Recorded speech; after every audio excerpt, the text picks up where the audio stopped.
Bonjour à toutes. Bonjour à tous, très heureux de vous retrouver pour Dingue de Sport sur Sport FM, la radio qui mouille le maillot. Une nouvelle semaine, une nouvelle aventure pour parler sport au Togo et ailleurs. Dingue de Sport de ce 18 juillet 2022 parle du tournoi de reconnaissance Trophée Fodo là-bas. On fait un retour sur la participation du Togo à la CAN 2022 au Maroc. Les dames togolaises, vous le savez, sont déjà à la maison, mais la compétition, elle, se poursuit avec les demi-finales. On aura Zambie, Afrique du Sud, Maroc, Nigeria. On parle aussi taekwondo avec les activités du week-end, le passage de grade. En la matière, Dingue de Sport invite Angelo Folico et Grégoire Attigno de la rédaction de Sport FM. Prosper Agbokou vient de Togo Football News. Voilà, Dingue de Sport, mise en onde de Pélagie Mekoum. La vidéo, comme toujours, c'est l'affaire de Sir Fonelom. Moi, je suis Franck Nouniama. Bonne arrivée. Voilà, merci de faire confiance à la référence sportive, la radio qui mouille le maillot, Sport FM. Naturellement, on se retrouve pour une nouvelle semaine, donc une nouvelle aventure. Merci de nous faire confiance, Angelo Folico, et bonjour, bonne arrivée. Salut sportif, Franck Nouniama, bonjour à Prosper, bonjour à Grégoire et à tous ceux qui nous écoutent en ce moment. Très bien, Prosper, à Bouclou, les vacances, ça se passe bien, on gère? Bon, on gère comme on peut. Bonjour à tous les fidèles auditeurs, aux enseignants ainsi qu'aux élèves et aux parents d'élèves. Ça reprend quand? Ça reprend à partir du 17 septembre. Donc, mais je crois quand même qu'on aura un mois plein pour les enseignants qui doivent se reposer à partir du mois d'août. Bien sûr que les vacances officiellement ont pris effet à partir du 15 juillet dernier. Très bien. Mais les enseignants sont toujours au devoir. Très bien, reposez-vous bien avant d'attaquer la nouvelle année 2022-2023. Grégoire Attignon, merci d'être en studio. Bonjour Franck et bonjour à tous ceux qui sont branchés Très sur bien, la on va référence. commencer par parler tournoi de reconnaissance et on va pouvoir écouter ceux qui ont eu le privilège de pouvoir disputer la finale. C'était samedi dernier, pas très loin d'ici, au terrain d'Agaza Bossime et Diawara Ousmane, le coach de Top Foot. Pour mes enfants, depuis qu'ils ont produit une jeu spéciale que j'ai apprécié, c'est-à-dire le football à la base qu'on est en train de montrer des années. Et aujourd'hui, ils ont montré quelque chose, ils ont toujours conscience que le football qu'on est en train de faire, ça le doit au fond du cœur. Alors, mais cette finale, vous n'avez pas joué, mais vous avez gagné. Oui, on nous a dit la finale ne se joue pas, ça se gagne. On a essayé de les montrer ça aujourd'hui parce qu'on a beaucoup d'espoir de ces gens de finales comme ça. On joue après la fin du match, on a des regrets. Cette fois, on a essayé de gérer pour reprendre la 3e édition du trophée Fodo là-bas, pour les encourager, pour poursuivre certaines compétitions des vacances. Cette compétition, on peut dire que c'était quand même bien pour vous. Comment trouvez-vous ce tournoi? Oui, on essaie de féliciter l'organisateur et l'initiateur, de voir l'idée de regrouper des académies, de faire une gala et de les récompenser avec des médailles, des trophées, des maillots, des ballons. Tous les académies, ça on a bougé, pas l'argent, mais on a bougé des matériels comme ça pour bien s'organiser et montrer que vous êtes des académies pour mieux travailler. On tient de remercier Fodo là-bas encore pour une fois, de les féliciter que ça continue chaque année, ça joue les meilleures compétitions, que le Togo puisse aller plus de l'avant. Oui, Diawara Ousmane, coach de Top Foot, vainqueur de cette 3e édition du tournoi de la reconnaissance Trophée là-bas Fodo. On va l'écouter d'ailleurs dans quelques instants. Derrière, c'est Nipelab Nakoudja, le coach de JVA. Ça n'a pas marché, mais on ne sait pas ce qui s'est passé aujourd'hui. Mais mes joueurs n'ont pas de mérité, ils ont quand même essayé de faire le mieux. Sur le plan du jeu, on a presque dominé le match, mais sur des erreurs, on a encaissé un but, puis après tout, on est revenu, le score, c'est la chance. Oui, c'est la chance, mais il faut reconnaître que vous avez encaissé avant de commencer par réagir. C'est pas ce qui arrive aux enfants. Il y a un de mes joueurs, le numéro 17, qui est crispé sur le terrain. Chaque fois, on le sait de le réveiller. C'est pas ce qui s'est passé cette soirée-là. Mais certes, comment trouvez-vous ce tournoi? Bon, le tournoi, c'est une bonne initiative de notre attaquant, Fodo là-bas. Nous, c'est la 3e édition, mais nous, c'est la première édition pour nous. Donc, on doit le remercier beaucoup. Nipelab Nakoudja, coach de JVA et le promoteur du tournoi de la reconnaissance Fodo là-bas. Je dirais que je suis content parce que la fête a été belle, donc on a terminé sur de bonnes notes et voilà, on vient de finir et je pense que le message est passé et concilier le football et les études, ce qui est très important. C'est l'occasion pour moi de sensibiliser mes jeunes frères, c'est pourquoi on a fait le tournoi catégorie U17 pour les sensibiliser, de concilier le football et les études pour assurer leur avenir, c'est très important pour moi. Voilà, depuis hier, vous étiez présent, aujourd'hui vous avez encore vu cette finale. Que dites-vous de la prestation des jeunes? Oui, il y a du talent, mais je pense qu'il faut ces genres de compétition pour donner la confiance à ces jeunes, pour qu'ils sachent qu'ils ont du talent, qu'ils ont du potentiel, qu'ils peuvent représenter notre pays aussi, parce que le football, je pense qu'il faut une formation à la base, ce qui nous manque ici au Togo, donc j'ai pensé à ces jeunes frères et voilà, j'ai encore mis ce tournoi en jeu et voilà, aujourd'hui on est à l'apothéose.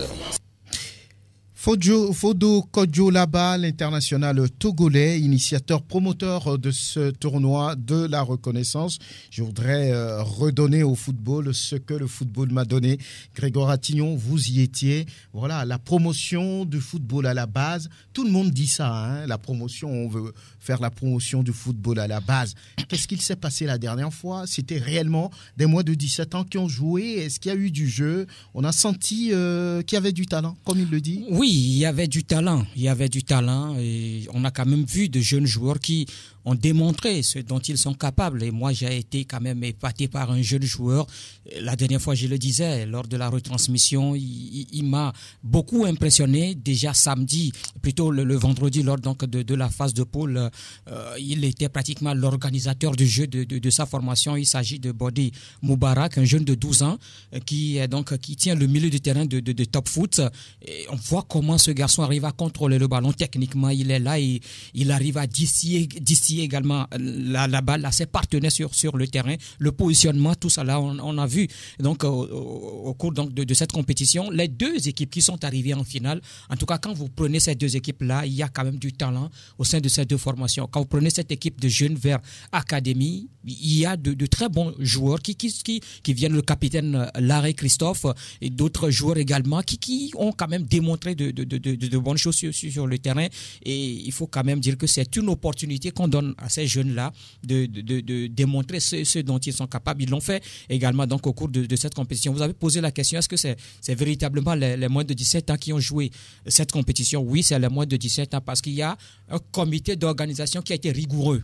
Très rigoureux d'ailleurs, parce que vous pouvez même déjà amener vos joueurs sur le terrain, mais là on peut retirer certains, vu leur morphologie, vu leur forme également, on peut les retirer. Certaines équipes ont été victimes de cela et ça fait que certaines équipes n'ont plus démontré ce pourquoi elles étaient là, mais ces équipes-là qui ont respecté un tout petit peu le règlement. Quand vous prenez l'équipe de jeunes vers Académie, vous allez les voir, tous ont pratiquement la même taille, la même forme. Quand vous prenez également cette équipe de Top Foot, il y a quand même le jeu sur le terrain, ça a plu beaucoup parce que c'est des joueurs qui arrivent, on parle des académies, on parle des centres de formation. Vous savez que quand on parle des centres de formation ou on parle des académies, c'est le football qui part de la défense jusqu'en attaque. On voit la construction de jeu, on voit les petites passes, le déplacement, le placement sur le terrain.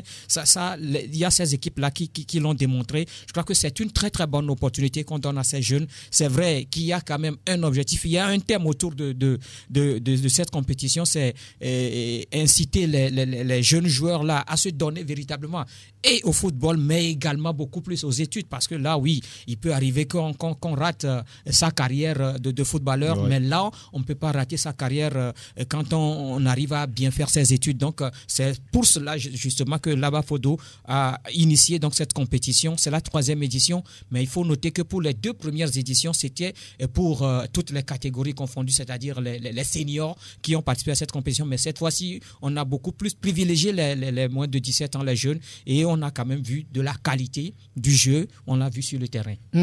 Angelo Folikoué, c'était quand même important de dire aux enfants, tout le monde veut ressembler à Adebayor, tout le monde veut ressembler à Dienda Konam, à Laba Fodo lui-même, tout le monde veut devenir Agassa Kossi, tout le monde veut devenir Alexis Romao, les Senaya et autres, mais il ne faut pas oublier un fait, c'est d'aller à l'école, c'est important.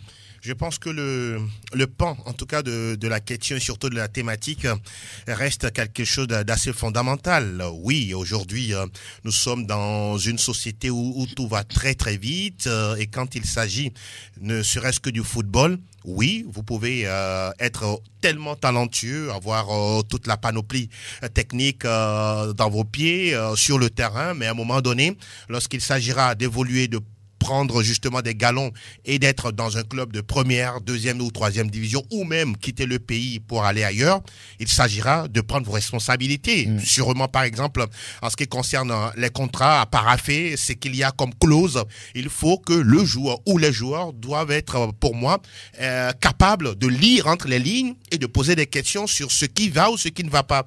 Je pense que c'est quelque chose d'assez important. Grégoire l'a dit tout à l'heure. N'oublions pas une chose.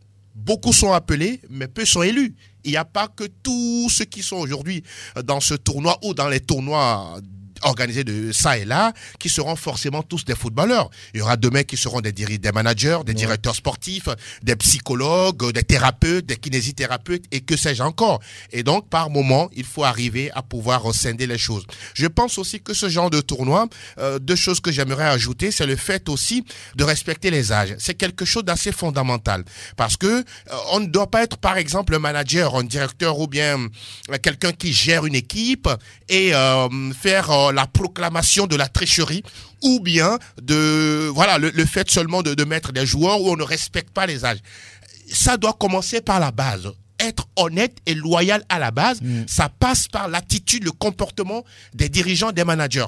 Malheureusement, ce n'est pas, comment dit-on, une loi chez nous au pays. On se dit, tiens, c'est un tournoi de U17, de toutes les façons, j'amènerai un joueur de 22 ans, 23 ans, histoire pour moi de forcément gagner la compétition. Or, à un moment donné, il faut faire les choses dans les règles de l'art. Parce que n'oublions pas, lorsque vous trichez sur l'âge d'un joueur, demain, ça va toujours le rattraper. La seconde chose pour terminer, je pense aussi que le fait que Fodolaba, aujourd'hui, dénote ce tournoi trophée de la reconnaissance, c'est refuser, par exemple, de se retrouver dans son quartier de naissance où il va prendre des liasses de billets et les distribuer à la population. Je pense qu'il a refusé cela.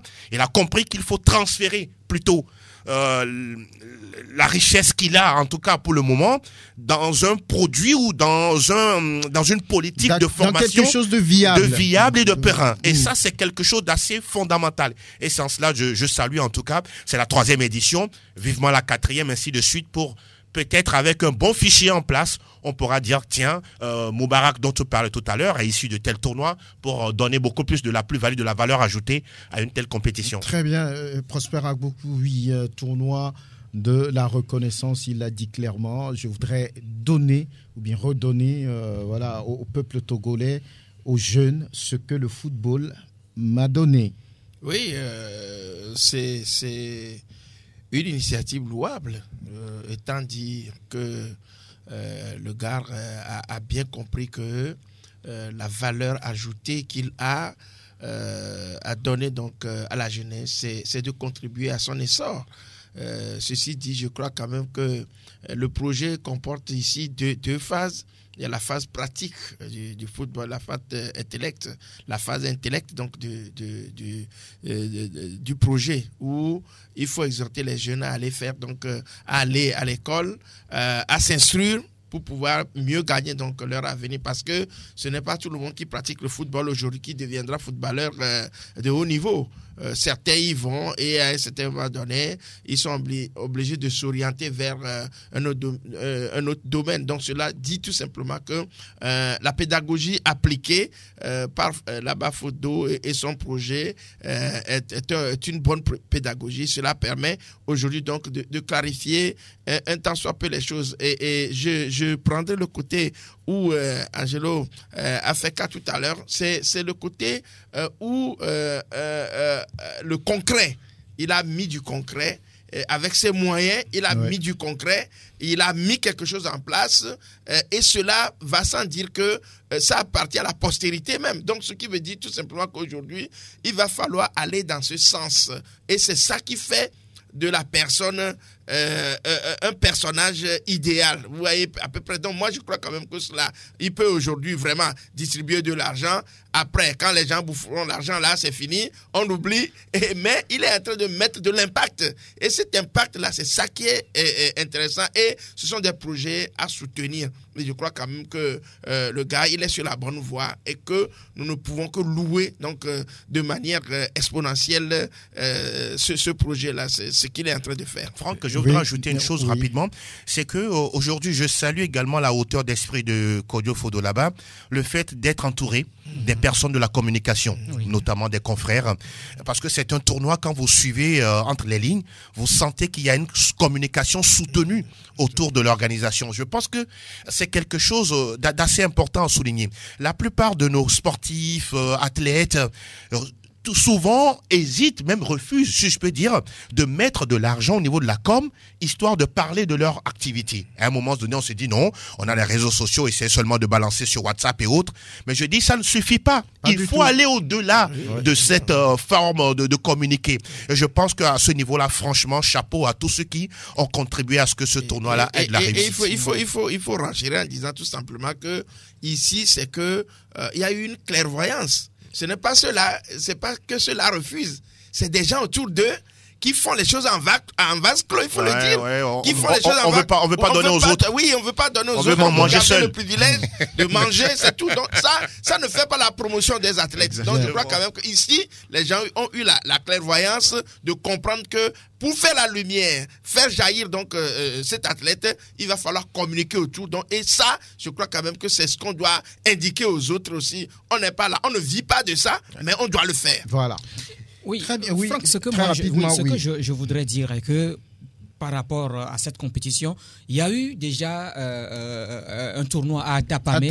Oui. Et il faut dire que c'est la première édition là-bas. La première édition à Tapamé. Et selon le comité d'organisation, l'année prochaine, il y aura encore d'autres éditions, mais pas forcément à Tapamé. On va choisir une autre ville pour faire également découvrir le joueur. Parce que oui, il y a des gens à Sokodé, ils entendent parler de Laba Fodo, ils ne connaissent pas Laba Fodo. On va faire la promotion du football à la base à Sokodé, à Kara et à Dapaon, mais on va également permettre à cette population, aux supporters, de véritablement connaître là-bas. En dehors de cette compétition, il y a également des trophées qui ont été quand même donnés aux meilleurs de cette compétition. Je parlais tout à l'heure de trophée de meilleur joueur, et je vous dis que ce joueur, peut-être, quand il rentrera dans sa chambre, il verra encore ce trophée, il va dire, c'est quand j'ai participé à cette compétition, il n'a que 12 ans, et qu'il va continuer, peut-être ce trophée va l'inciter à beaucoup plus travailler. Il a dit, sans doute que dans les jours à venir, son interview va passer, il a dit que ce trophée qu'il a gagné va lui permettre de mieux travailler encore, parce qu'il veut ressembler à Mbappé, il veut ressembler à Neymar, il veut marquer des buts comme Cristiano Ronaldo.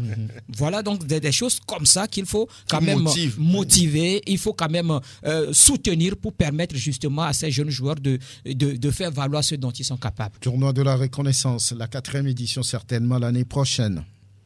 Et on en vient maintenant à la participation du Togo à la CAN 2022 au Maroc. On parle bien sûr de la CAN des dames.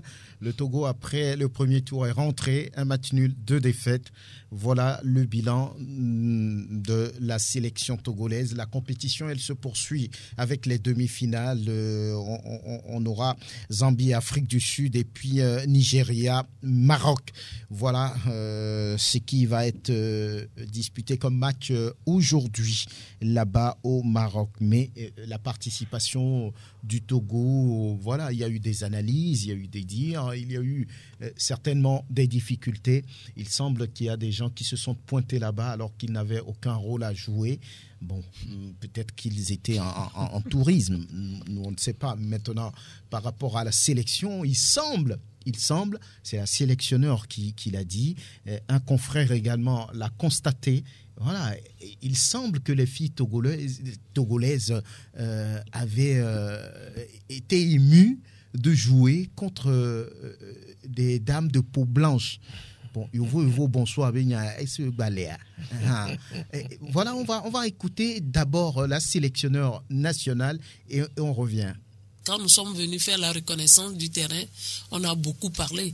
Mais notre malheur, c'est qu'on n'a pas joué, on a visité le terrain que 15 minutes. On a vu seulement la structure et on est reparti. Et le règlement était ainsi. On n'a pas pu prendre, les joueuses, les gardiens n'ont pas pu prendre de repères.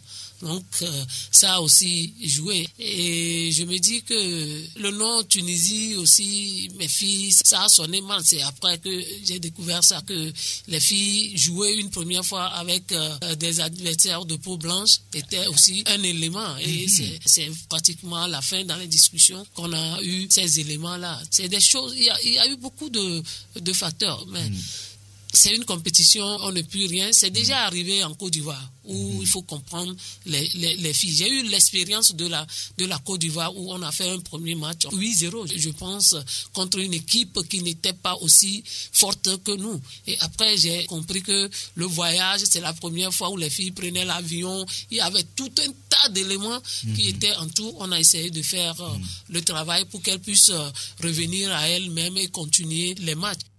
À l'instant, Kaito Métis, sélectionneur des éperviers dames derrière sa capitaine, a confirmé un peu ce qu'elle a dit. Nathalie Badaté. Je dirais c'est l'inexpérience, le complexe d'infériorité. Jouer face contre la peau blanche. Beaucoup n'ont jamais joué contre. Et du coup, déjà quand tu arrives, tu dis, est-ce que moi aussi, déjà, c'est déjà perdu d'avance. Jusqu'à ce qu'on s'en rende compte que voilà, on peut gagner cette équipe, c'était déjà trop tard. Et pour moi, je pense que les prochaines fois, toutes les équipes de la peau blanche vont nous sentir.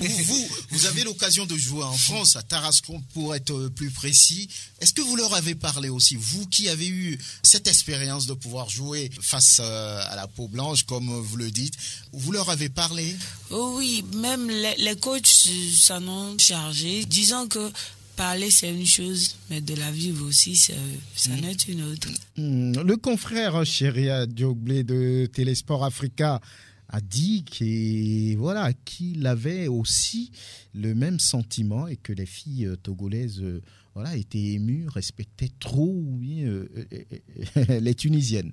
Comme l'entraîneur le disait, cette image-là, j'étais en train de suivre le match avec des amis et on a fait un gros plan sur Jean Calais et une Tunisienne. La défenseuse était derrière la Tunisienne et elle observait la Tunisienne de haut. J'ai tout de suite dit, quand elle parlait, j'ai souri, j'étais content que mon observation était pointue. Je disais à ceux qui étaient autour de nous que notre fille là, elle est en train d'observer la peau blanche parce que forcément, elle ne se disait pas en elle qu'elle pouvait un jour jouer contre une fille de peau blanche. Et c'est ce que la sélectionneur est en train de confirmer sur ce premier match-là. Donc, si on avait fait ce stage-là au Maroc, on a joué contre des équipes marocaines et consorts, ça va déjà habituer les filles. Cheria Dioglé, mais Mohamed Touré dit pas question, on ne peut pas dire ça. Elle ne regarde pas la télé, elle ne regarde pas les peaux blanches jouer avec les peaux noires. Elle ne va pas trop valoriser les peaux blanches. C'est ce discours que nous devons arrêter. Pourquoi vous me dites ça? C'est le jour-là qu'on devait jouer contre la Tunisie parce que c'est une peau blanche? Non, on savait que le tirage du qu'on devait jouer contre la Tunisie et la Tunisie c'est une noire, c'était une peau blanche. Alors là, ce n'est pas le jour là que nous allons. On ne s'est pas préparé pour ça. Ce n'est pas ce jour que nous allons découvrir la Tunisie. Vous n'êtes pas d'accord là-dessus. Je ne suis pas d'accord là-dessus. Voilà, les différentes réactions par rapport à cette situation. Angelo Foulikoué, voilà. Elles ont été un peu, je ne dirais pas embêtées et plongées par le fait de jouer contre la Tunisie. Voilà, la peau blanche, dit-on. Je ne sais pas si c'est une mauvaise communication de la part de Kaito Métier et de Nathalie Badaté, mais quoi qu'on dise, les adversaires avaient 2 pieds, une tête, 2 bras. Chéri aussi a dit qu'il a constaté, qu'il a fait le constat. Oui, mais si c'est le cas, franchement, et si ce qu'elles sont en train de dire, de déclarer, c'est une vérité selon elles, c'est grave. C'est très grave. Aujourd'hui, oui, on ne cessera jamais de le dire, c'est une compétition que les filles togolaises ont découverte. Oui, c'est une réalité, mais quand même, le ballon, il est rond pour toutes les filles qui sont quand même en terre marocaine. Je suis d'accord qu'à une certaine période, on soit devant le facteur inconnu. On ne sait pas à quoi s'attendre. On soit complexé? Non, pas du tout complexé. On est devant le fait inconnu. C'est-à-dire qu'on n'a jamais été au Maroc, on ne connaît pas la température, on n'a jamais joué sur un gazon naturel, sur un gazon bien mouillé où le ballon va très très vite. On n'a jamais découvert de telles infrastructures. Je peux comprendre tous ces paramètres. Mais dire, à qui veut l'entendre, que devant on avait des joueuses de peau blanche, Voilà pourquoi à un moment donné, on ne s'est pas retrouvé dans le match. Mais attendez, je ne sais pas si les Noirs doivent aussi tomber si bas par rapport aux autres qui, malheureusement, ou bien heureusement, ont une couleur de peau, etc., etc. Je ne sais pas pourquoi, pour cette sélection, on n'a pas eu, je pourrais dire, le courage ou la volonté. Je mise beaucoup plus sur la volonté d'avoir un psychologue. Parce que, quoi qu'on dise, ce genre de situation... S'il était là, il pouvait régler quelque chose. C'est une question d'émotion. C'est une question d'émotion telle, à la fin du match face au Cameroun.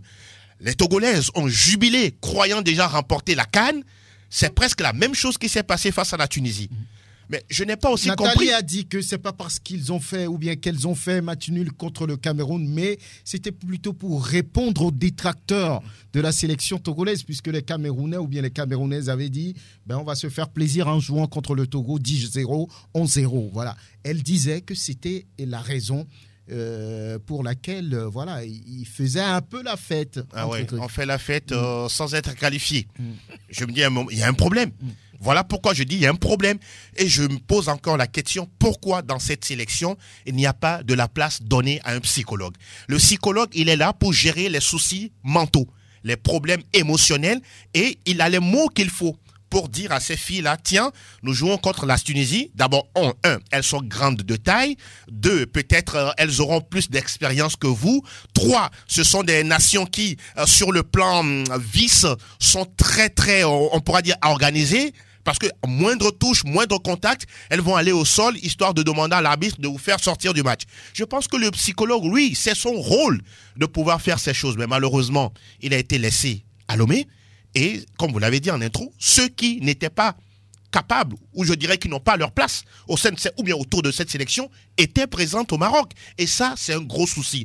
Heureusement, pour terminer, heureusement que cela leur est arrivé. Ça veut dire que les prochaines fois, ça ne va plus se reproduire. Et donc, si le Togo rencontre l'Égypte, le Maroc, la France, la Belgique et autres, toutes des sélections de joueuses peau blanche, on n'aura plus ce complexe-là. Mais si on maintient que c'est peut-être l'un des paramètres... Ce n'est que la sélection, des sélections maghrébines, si elles rencontraient les sélections européennes. Justement, voilà pourquoi j'ai cité la France et la Belgique. Si cela s'avérait, je me dis que non, on n'est pas sorti de l'auberge. Grégoire, vous évoquiez cet aspect du problème la dernière fois autour de cette table. Le problème de psychologue, lui, il n'a pas eu cette chance. Je ne sais pas s'il faut parler de chance. Il n'a pas eu cette occasion pour voyager avec la sélection. Alors qu'entre-temps, il avait travaillé avec cette sélection. On ne sait pas trop pourquoi, à ce niveau, on n'a pas permis à la sélection d'avoir ce psychologue-là. Non, mais moi, je l'ai dit, je suis allé à l'hôtel de l'équipe, j'ai vu le psychologue. Ce n'est pas la première fois que je vois ce psychologue autour de cette équipe. À chaque fois, quand l'équipe se regroupe pour un stage, on voit ce psychologue-là. C'est confirmé que c'est lui le psychologue? C'est lui qui est le psychologue. Comment est-ce qu'on l'appelle? Son nom m'échappe. Je ne me retrouve pas. Je ne me rappelle pas de son nom. Mais c'est un psychologue qui est toujours là autour de l'équipe, qui est toujours là, proche de l'équipe. Malheureusement, il ne fait pas partie du staff, donc il n'a pas voyagé, mais je ne sais pas si le staff n'a pas fait son lobbying, parce que oui, même s'il n'a pas voyagé avec l'équipe, je crois qu'après, même avant le coup d'envoi, avant le premier match des éperviers dames, il pouvait quand même faire ce déplacement-là, pouvait faire partie donc de la délégation togolaise qui s'est rendue. Bon, maintenant, il n'est pas allé, mais moi, personnellement, sincèrement, je n'avale pas cette analyse de la chose, comme quoi il y a quand même les autres qui sont de la peau blanche. Non, écoutez, ça peut arriver, non? Non, écoutez, non. Ah bon? Non. Et puis Djankale est là, dont on parle, est de teint clair. Avoir un teint clair, c'est différent d'avoir une peau blanche. Oui, je ne refuse pas, mais ils sont pratiquement proches. Hein. Il n'y a pas tellement de différence. Et puis, quand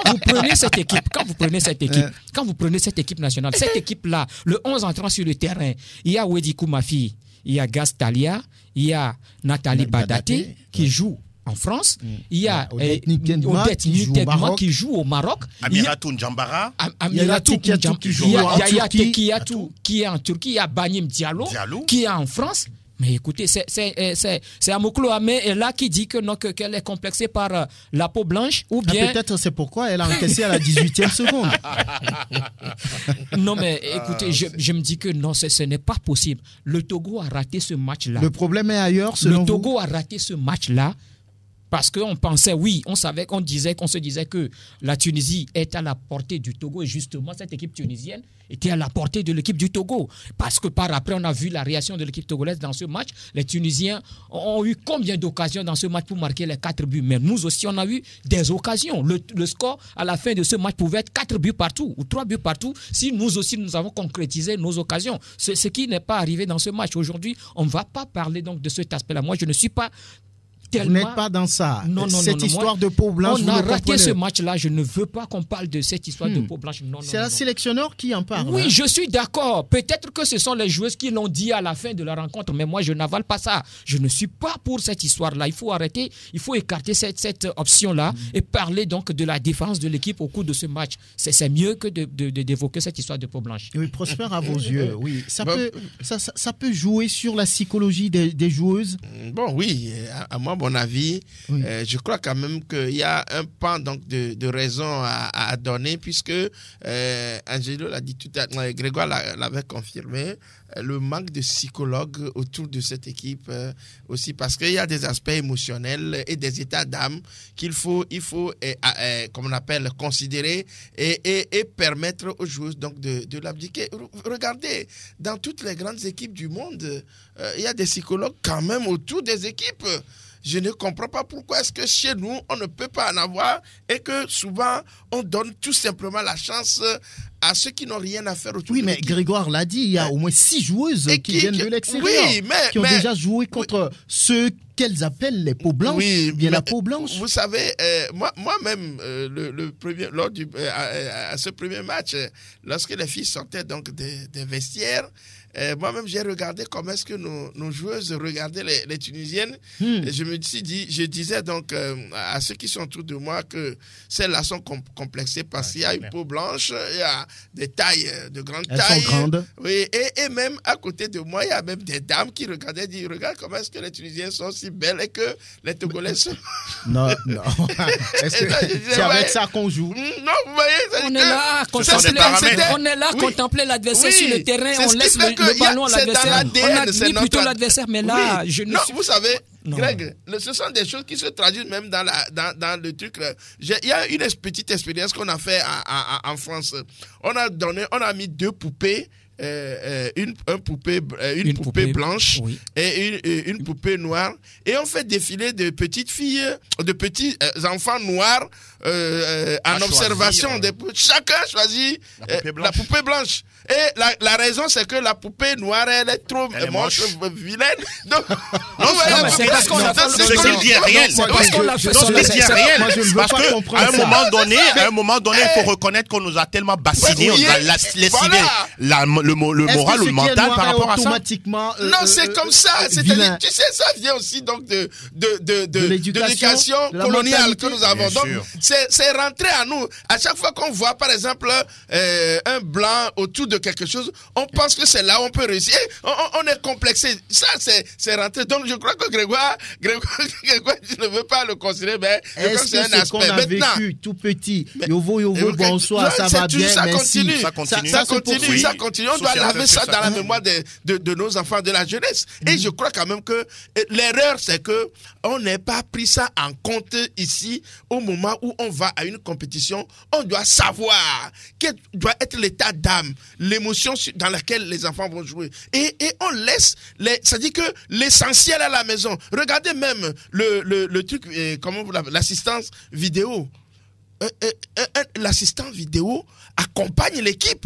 Mais ici, on a laissé l'assistant vidéo qui fait le travail ici et qui envoie les résultats. Alors que normalement, dans les grandes équipes, ou bien autour des équipes, l'assistant vidéo, c'est lui qui explique aux joueurs. L'équipe nationale féminine du Togo n'a pas d'assistant vidéo. Mais ils ont utilisé celui de l'équipe senior. Mais monsieur n'a pas voyagé. Oui, autant la mener immédiatement. C'est qu'il n'y a pas de volonté, mon cher. C'est ça. C'est pas le coup, il n'y a pas de moyens. On ne veut pas, c'est tout. Dans la commission, il y a une commission autour donc du football. Il y a des commissions. Et tout le monde dans ces commissions-là, pratiquement, ont voyagé. Les gens ont voyagé. Pour quel résultat? Il faut donner la place à certains. Ceux qui ont à faire, on les laisse aller. Et ceux qui n'ont rien à faire, on prend d'autres à leur place. Donc moi, je crois quand même que c'est une question sur laquelle il faut vraiment taper du poing sur la plate pour que les autorités soient informées du fait que autour d'une équipe, on a besoin de psychologues. On est au 20e siècle, ou bien 21e siècle, c'est ça, non? Mais est-ce qu'on doit encore parler de ça? Oui, on doit en parler. Mais de vous à moi, ils le savent, Franck non? Mounyama, de vous à moi, avant que Grégoire ne continue, même au niveau de la sélection Fagnon, que l'on clame tant, avec les millions que l'on investit dans ce football, combien de fois, vous et moi, on a vu des psychologues autour des joueurs avant, pendant et après les matchs? Ça n'existe même plus. Ça n'existe même pas, je dirais. Et pourtant, sous d'autres cieux, le psychologue a son rôle à faire. Et dans notre cas ici au Togo, le sélectionneur et son adjoint jouent en même temps le travail ou bien la fonction de technicien sur le terrain ou en même temps, c'est lui qui est le psychologue qui dit non, on vous remonte le moral, on fait ceci, on fait cela. Je pense que alors que lui-même a besoin de psychologue. Absolument. Ouais. Le sélectionneur aussi a besoin d'être écouté, d'être consulté et d'avoir des pistes de solutions par rapport à la gestion, au management de son équipe. Et quand on fera les choses sans respecter les règles de l'art, on aura toujours les mêmes problèmes. Ne cherchons pas de midi à 14h. Aujourd'hui, pour terminer, il n'y a pas de volonté manifeste à mettre les gens qu'il faut à la place qu'il faut. Voilà pourquoi on aura toujours ces résultats. Oui, est-ce qu'on peut dire que c'est le discours qui a manqué aussi? Parce que lorsque les filles s'apprêtaient à jouer ce premier match de leur histoire en Coupe d'Afrique des Nations, il fallait quand même un discours conséquent pour faire face à toutes les éventualités. Parce que là, il semble que, oui, Tometi Kai le disait la dernière fois, elle dit qu'elle a parlé aux filles, mais bon, sur le terrain, c'est pas ça. Oui, elle est là, et puisque celui-là qui doit tenir ce discours, c'est l'entraîneur, c'est le sélectionneur. Et elle a joué son rôle, mais en dehors de la sélectionneur, en dehors de son adjoint, en dehors de ce staff, il faut quand même... On revient toujours là-dessus. Il faut travailler ces filles-là psychologiquement. Nous parlons des femmes. Il faut les travailler. Si on ne les travaille pas, je vous dis qu'arrivé à un moment, quand elles seront bloquées, c'est qu'elles sont bloquées. Elles vont se perdre. Elles vont se perdre. Et c'est ce qui est arrivé dans ce premier match-là. Elles se sont perdues dans ce match en commençant par la gardienne qui, déjà à la 18e seconde, s'est perdue sur sa sortie, parce que là, les adversaires avaient la balle, la défense était là, mais elle était sortie. On l'a obéi à ce but-là. Ensuite, il y a eu ce deuxième but, et vous voyez de quelle manière on enquête le quatrième but. C'est elle-même qui met la balle au fond des filets. Donc, je me dis qu'elles sont perdues dans ce match, parce que ce travail-là n'a pas été fait. Mais quand on revient, quand on parle de ces sélections-là, quand on veut mettre en place le staff technique, on prend tout. Nous copions toujours les Européens. Mais prenez le staff de l'équipe de France. Comment est-ce que ce staff-là est composé? Mais c'est de cette manière. Mais ici, on va dire que celui-là, il peut jouer deux rôles. Il est entraîneur, il peut encore jouer le rôle de sélectionneur. Alors que l'entraîneur, il a un travail tactique et technique à faire sur le terrain. Oui. Donc, vous voyez qu'en dehors de cela, quand on va se retrouver à l'hôtel, c'est encore lui qui va parler psychologiquement aux joueurs. Ça ne peut pas passer. Quand l'entraîneur dit que c'est elle, même, je parle de Tometi Kai, que c'est elle même qui doit encore analyser les vidéos. Vous voyez, et elle sera fatiguée. Psychologiquement également, elle sera fatiguée. Et c'est ce qui est arrivé. C'est ce qui est arrivé à cette équipe, parce que l'analyse vidéo n'a pas fait le déplacement pour analyser les matchs et proposer maintenant ce qu'il a remarqué au sélectionneur. Et c'est en fonction de cela que le sélectionneur va mettre un schéma en place, un système en place pour jouer contre l'adversaire, ce qui n'a pas été fait. Je me dis que le match qu'on a joué contre le Cameroun, ce match a été beaucoup plus préparé que les autres matchs. Voilà. Donc, il y a du travail à faire autour de cette sélection, forcément. Lorsqu'on regarde les pays comme l'Afrique du Sud jouer, le match qui a le plus marqué, c'était le match contre les Super Falcons du Nigeria, 2-1 à l'arrivée, alors que les Nigérianes sont, on va dire, 9 fois championne d'Afrique. Ce n'est pas c'est pas donné à tout le monde. Donc des équipes comme ça, voilà, il faut aller chercher, il faut aller apprendre. La Côte d'Ivoire, c'est vrai, elle n'est pas arrivée. Le Ghana n'est pas arrivé. Mais il faut donner les moyens à cette équipe pour qu'elle puisse grandir. On va revenir sur ce débat et voilà comment faire évoluer le football togolais au niveau des dames. on parlera également des éperviers.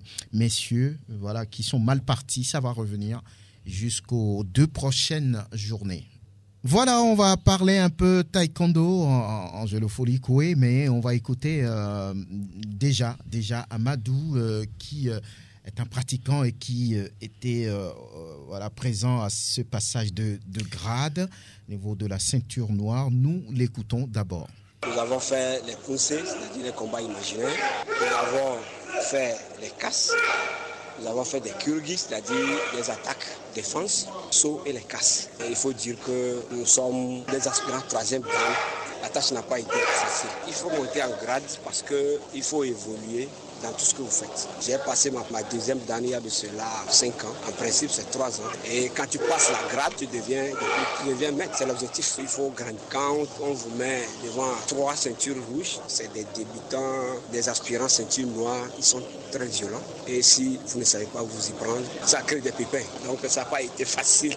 Moi, je pense que les gens sont atteints selon mon appréciation. Voilà, à l'instant, Amadou. Ceinture noire, on va donner la parole au président de la Fédération togolaise de taekwondo. Voilà, Cloutier, Franck Cloutier, c'est mon homonyme.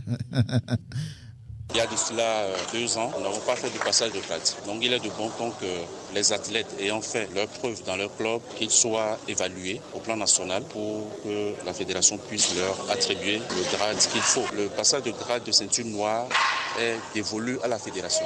Dans les clubs, ce sont les ceintures de couleur. Donc aucun club ne peut pas faire de passage de grade de ceinture noire, sauf la fédération nationale. Ça nous permettra également de dénicher de bons athlètes, de bons pratiquants des arts martiaux, du taekwondo, parce qu'aujourd'hui, au plan international, il y a ce que nous appelons la compétition Pumse. Le Pumse, c'est les combats imaginaires. Et c'est à travers ce type de passage de grade que nous pourrons dénicher les meilleurs, que nous pourrons encadrer au niveau national pour nous permettre d'avoir une équipe digne de ce nom, afin qu'ils puissent représenter le Togo dignement au plan international. Voilà, Franck Cloutier, président de la Fédération togolaise de taekwondo. Voilà, Angelo Folikoué, c'était ce dimanche. Voilà, et c'était quoi? Il y avait combien d'athlètes? Ça s'est bien passé? Qu'est-ce qu'on peut noter? En général, pour dire que 150 combattants ou athlètes qui étaient là.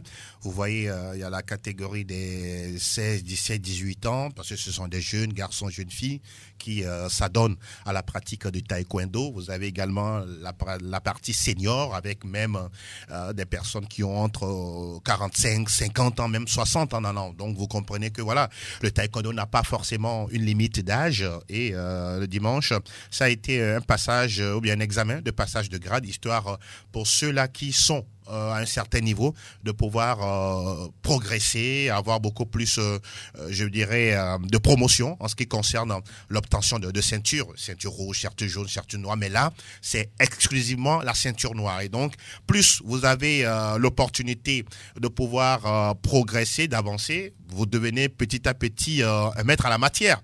Et voilà, ceux qui sont au niveau de la 2e dan montent en 3e, 4e, ainsi de suite. Et la dernière fois, on a senti qu'il y avait beaucoup d'engouement. La preuve avec 150 athlètes, c'est pas rien du tout. Et, au-delà de ça, je pense aussi que le président de la fédération fait certes des efforts, mais vous sentez qu'il n'y a pas suffisamment d'accompagnement. Quand je parle d'accompagnement, c'est citer les moyens. Vous avez une fédération qui n'a peut-être que 5 millions de francs CFA comme subvention sur l'année calendaire. C'est compliqué. Le Togo. C'est compliqué. Pendant ce temps, en Côte d'Ivoire, vous avez un budget de 500 millions. Une subvention de 500 millions qui est allouée à la Fédération ivoirienne de taekwondo. Quand c'est comme ça, lorsque vous allez aux compétitions, il y a pas photo. Mais au même moment, il reste quand même optimiste pour que un soleil brillant, en tout cas, se lève sur cette discipline. Surtout qu'il n'y a pas que les taekwondoïstes à Lomé, il y a également à l'intérieur du pays. Et il faut à un moment donné mettre en place une planification pour permettre à tous ces athlètes à l'intérieur du pays de bénéficier également de ces activités, de ces examens de passage de grade, de ces formations. Parce que n'oublions pas, dans le taekwondo, oui, on a des dirigeants de clubs, on a les maîtres, on a tout ce que vous voulez comme techniciens, mais également on a des arbitres. Notamment, aujourd'hui, le Togo peut se bomber le torse d'avoir un champion, ou bien pour ne pas dire un meilleur arbitre africain sur le continent. dernièrement, c'est Joselito Degwe, lors des championnats d'Afrique de Kigali au Rwanda, qui se déroule en ce moment. C'est le Togolais qui est sorti meilleur arbitre dans la catégorie Punsi. Ça n'a pas rien du tout. C'est une fierté nationale. Et le président se dit, tiens, si cela arrive, ça veut dire qu'on a de la valeur. Mais ces valeurs-là, s'il faut vraiment les mettre en vitrine et que cela soit demain des médailles de récompense pour le pays, il faut amener les moyens derrière ces disciplines. Il y a certaines bonnes volontés qui l'accompagnent, mais pour l'instant, on pourra dire que ce n'est pas suffisant. On ne cessera jamais de le dire. Le ministère, le CNO, oui, ils font leur part, mais il faut encore essayer d'augmenter la cagnotte pour permettre à ces sports individuels de combat de pouvoir émerger. Sport de combat, taekwondo, oui, meilleur arbitre sur le continent, Joselito Degwe, mais en pratique, il va falloir mettre plus de moyens, permettre plus aux athlètes de pouvoir s'exprimer, parce que dans la région ou bien sûr le continent, le Togo est un peu perdu. Oui, le Togo est un peu perdu, parce que là, quand on parle des compétitions internationales, que ce soit sur le continent ou encore sur le plan mondial, on ne sent pas le Togo, on ne voit pas le Togo, on ne se présente même pas, parce que tout d'abord, on a des difficultés à participer à ces genres de compétitions parce qu'on n'a pas de moyens. Et quand vous voyez ces arbitres-là participer à ces genres de compétitions, peut-être ce n'est pas leurs propres moyens. Il y a souvent ça parce que la fédération n'a pas tellement de moyens pour accompagner et les athlètes et les arbitres, peut-être. Et ça fait que ces arbitres-là, par leurs propres moyens, se retrouvent à ce genre de compétition, mais à chaque fois, ils sont toujours meilleurs. En dehors de Degwe Joselito, il y a Marcel Segbea, mais également, qui ramène toujours des trophées quand ils participent à ce genre de compétition. Donc, je me dis que oui, ce sont ces disciplines-là qui essayent de ramener quelque chose, il va falloir véritablement les soutenir. Mais si seulement c'est avec la subvention de 5 millions pour une saison, alors qu'il y a des compétitions sur le plan national, mais il y a également des compétitions sur le plan international desquelles il faut participer. Mais avec cette subvention-là, on ne peut pas tout faire, on ne peut pas tout prendre et participer donc à ce genre de compétition. Ça fait que le Togo est absent, que ce soit sur le plan continental ou encore sur le plan international. Entre-temps, oui, pour les qualifications pour les Jeux Olympiques, il y a certains qui ont participé à certaines compétitions, mais ça n'a pas suffi parce qu'il n'y a pas de travail comme cela se doit, de travail adéquat avec ces athlètes. Et aujourd'hui, on voit un tout petit peu le résultat. Oui, Prosper, lorsqu'on évoque ce sport de combat, taekwondo, il y a aussi le judo, il y a aussi le karaté, et puis tous les autres. Lorsqu'on évoque le taekwondo, ça vous dit quelque chose? Oui, c'est un sport de combat, de réflexion également, parce que là-dessus, c'est un sport pratiquement individuel où l'athlète est face à un adversaire pour faire des démonstrations. Maintenant, dans l'idée commune, je pense que nous parlons toujours des moyens. Oui, Angelo l'a dit tout à l'heure, une subvention de 5 millions pour une fédération, pour ses activités. Mais je crois quand même que nous devons changer un peu de paradigme par rapport à l'investissement dans les sports. Regardez, Franck, si vous arrivez à Lomé, qu'est-ce que vous remarquez? Tout le monde construit des hôtels. Tout le monde construit des hôtels. C'est vrai? Oui, vous n'avez pas vu autant d'hôtels à Lomé. Franck vient d'arriver à Lomé. Je n'ai pas encore vu.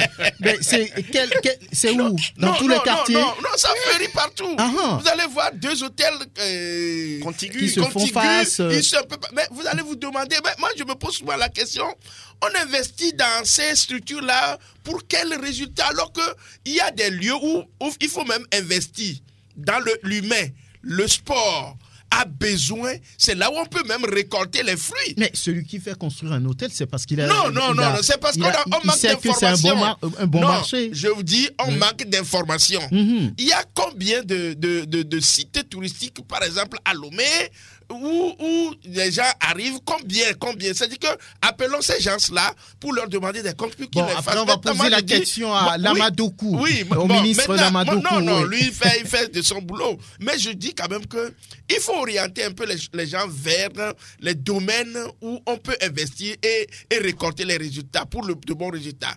on n'a pas besoin surtout des subventions de l'État pour pouvoir aller. Il faut informer les gens. C'est-à-dire que le taekwondo, le judo, le football, le handball, c'est-à-dire que tout ce qui constitue le sport, on a besoin d'investir là-bas. Ça aussi, ce sont des lieux où il faut planter et récolter les résultats. Après, maintenant, on pense que c'est l'État il a des priorités. L'État a des priorités. On dira que pour nous, ce n'est pas ça qui est la priorité. Maintenant, il va falloir, moi, sincèrement, je pense souvent à cela. Il va falloir orienter les gens vers des domaines plus créatifs, plus concrets, où ils doivent investir pour pouvoir permettre à aujourd'hui, si ces fédérations n'arrivent pas à faire quoi là, à faire des activités, c'est qu'il manque de moyens. Maintenant, il faut que ceux-là qui viennent là-bas aussi, qui prennent ces fédérations-là, soient, je dirais, investis de cette information-là, pour qu'ils aillent vers les gens, leur expliquer que,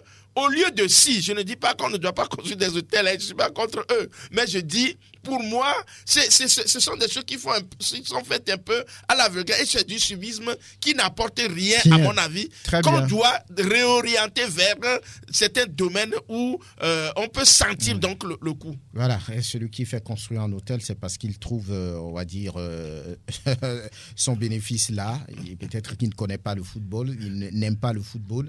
Ceux qui aiment le sport, il y a beaucoup de personnes qui ont de l'argent, qui aiment le sport, mais qui n'investissent pas. Voilà, merci Prosper Agbokou, Grégoire Attignon, Angelo Foulikoui, merci Sir Fonelon, merci Pélagie Mekoum. On se retrouve, à bientôt.